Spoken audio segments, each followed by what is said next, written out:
யாரு? செந்தில் பாலாஜி. அவரு 10 ரூபாய்க்கு மதிப்பு கொடுத்துட்டார். 10 ரூபாய் யாரு பொருட்படுத்தாம இருந்தாங்க. 10 ரூபாய்னா யார் பேர் வரும்? செந்தில் பாலாஜி பேர். தமிழ்நாட்டில் 6000 மதுக்கடை இருக்குது. 6000 மதுக்கடையிலையும் 1.5 கோடி பாட்டில் ஒரு நாளைக்கு விற்குது.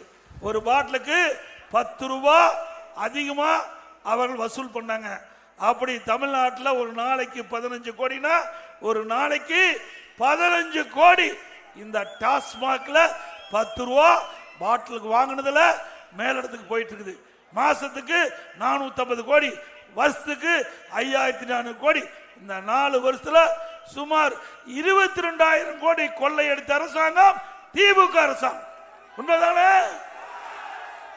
இது நாம கூட சொல்லல.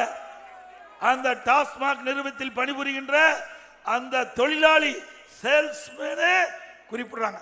ஒருத்தர் பாட்டில் வாங்க போறாரு, அவர்கிட்ட 10 ரூபா அதிகமா கொடுன்னு கேட்கும் போது அந்த ஊழியர் சொல்றாரு, ஏங்க இப்படி வாங்குறேன்னு அந்த பாட்டில் வாங்குறவர் கேட்கிறாரு.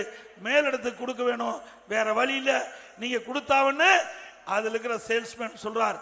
அப்படின்னா ஊழல் நடந்தது உண்மைதானே? நீங்க சொல்லுங்க, மக்கள் தான் நீதிபதி. உண்மைதானே?